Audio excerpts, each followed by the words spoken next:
Hey, today I thought I'd do a quick overview for Croixleur Sigma. This game is on sale pretty often, but not as often as a lot of the stuff that tends to be in the top 10 chart on the Steam, not the Steam, but the Nintendo eShop, all the like random dollar games and stuff. So if you like what you see, I recommend buying it as soon as you can because they only put it on sale a couple times a year, maybe like every 2 or 3 months.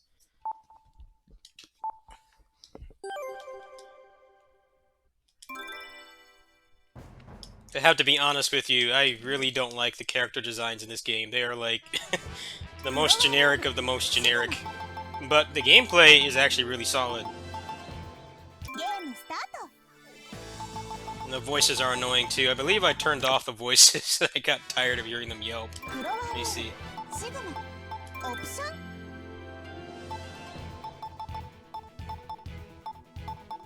ン Yeah, let's go ahead and do that. Save your ears there.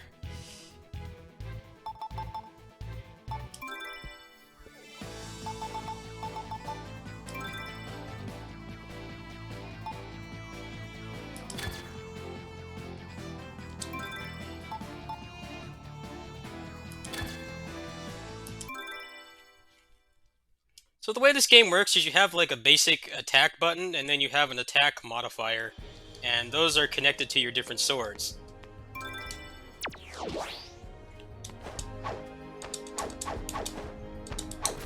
So you have a dash, you can basically cancel anything into anything. That's what makes this game fun. You have a lot of mobility and responsiveness.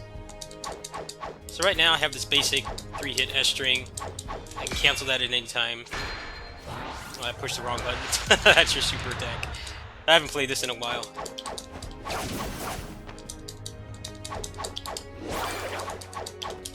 So there's a basic combo chaining from the S string to the launcher, air combo, and then into a helm breaker.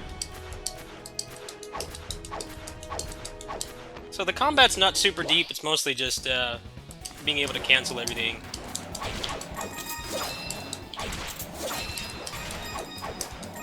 Very fun when you get the hang of it. Just learning to cancel everything and remembering where your attacks are.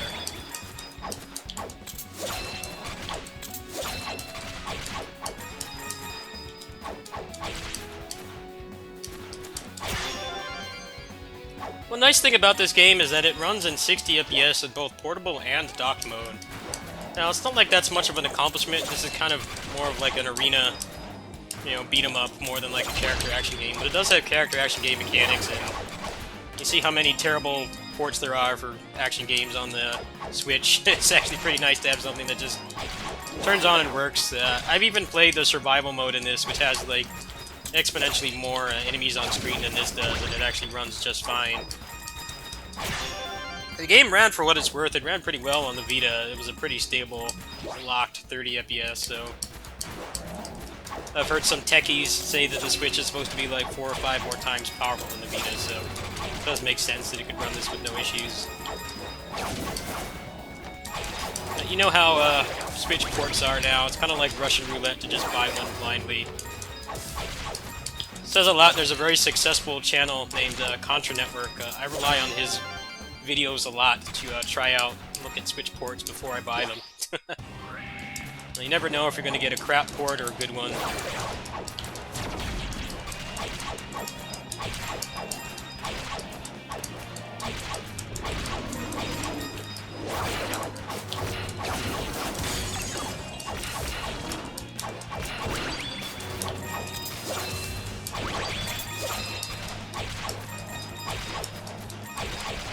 So as you play the game and you go through certain paths, you'll unlock more swords, and the swords basically mean that you'll have more moves. At the beginning of the game, I forgot to mention this, but there are like loadouts that you can choose. So you can basically have a custom moveset in this game.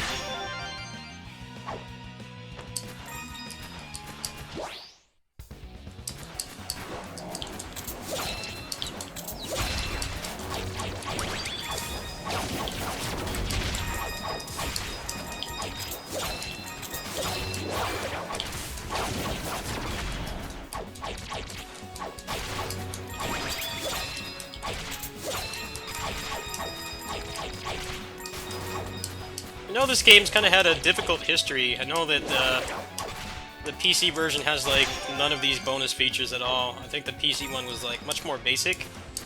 I never bought that version of the game, but I guess when they ported it to the PS4 and the Vita, that was the first console port. They added like a ton of new stuff, like new modes, the whole accessory system, which I'll get into later.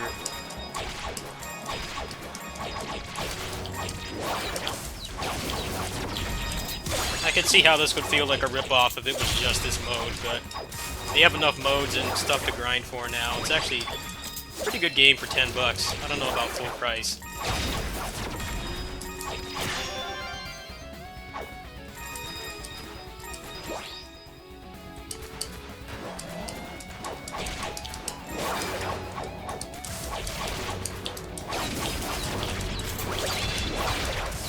See just how fluid it gets once you put some time into kind of developing a good moveset. You know, which loadout works best for you, which moves actually chain together.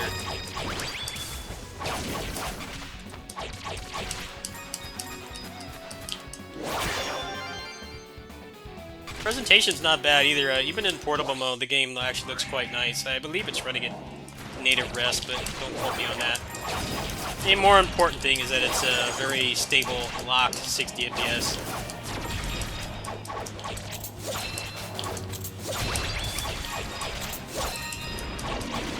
The campaign's like maybe 10-20 minutes long, so it actually lends itself pretty well to a portable setting too.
Definitely a very fun little bite-sized character action game.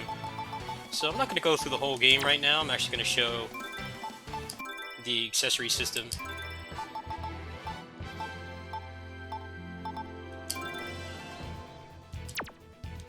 If I can remember where it is.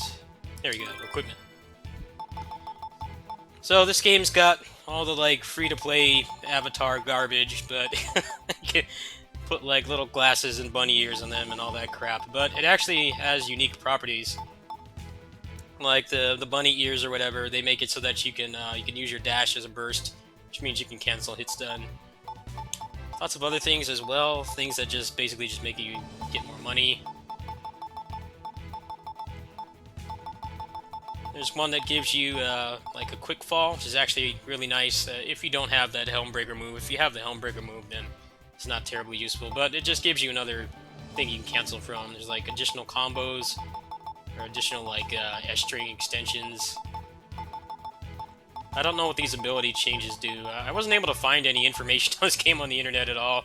I think the main issue is that the PC version was out for like, I think like 2 or 3 years, and then just recently they ported it to the PS4 and Vita, and I don't know how many people actually bought it.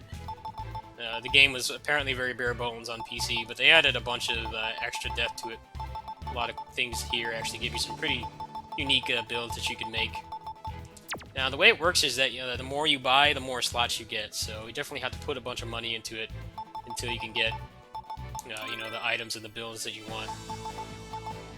So the survival mode is probably the best like pick up and play mode in this. The story mode is actually pretty nice too, and maybe like 15, 20, 25 minutes in length at tops, but the survival mode is pretty fun. It actually is a pretty good testament to how well the game runs.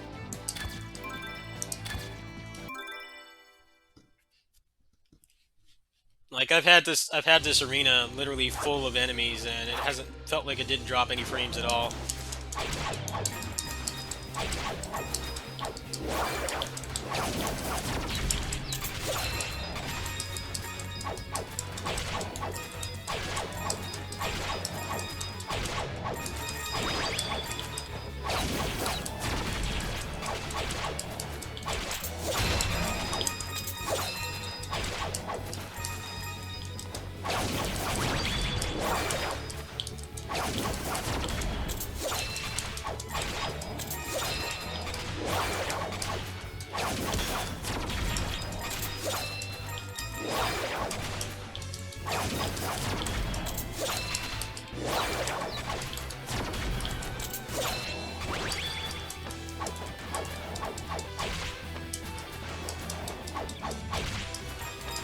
The MP can be a little bit limiting if you're really actively canceling like literally every animation, but the kills actually give you more MP.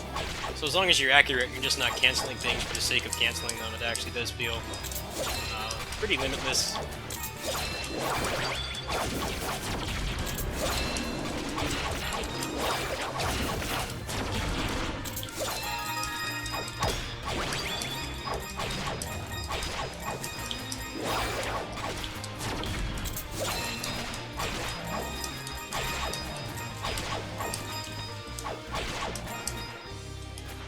The basic controls are a little awkward, like the attack and jump are on like X and circle or B and A respectively.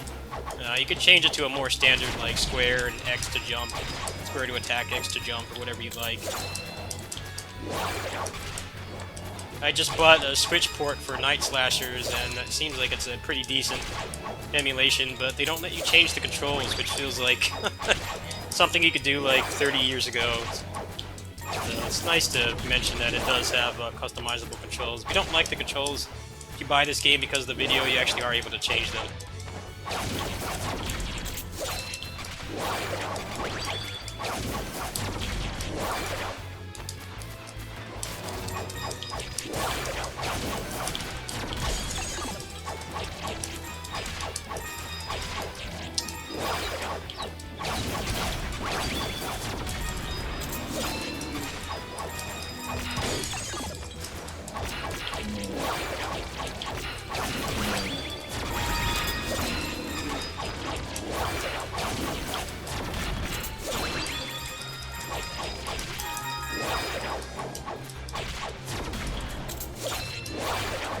So eventually this gets to the point where it's very difficult to survive because there's just so many enemies covering the screen. So you generally want to save your super attack until that point.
See, it's kind of getting to that point now, but the frame rate's still stable.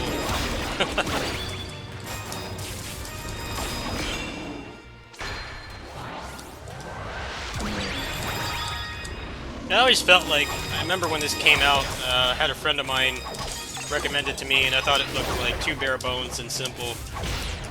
but it actually lends itself pretty well to being a portable game.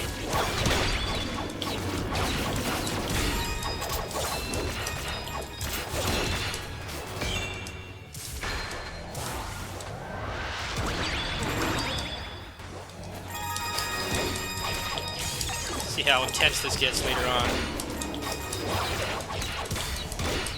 There you go.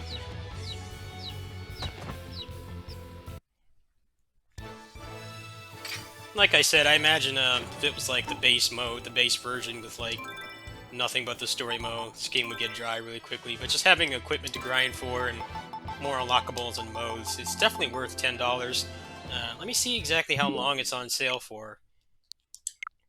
I tend to like to do these kinds of overview videos, give people enough time to buy it.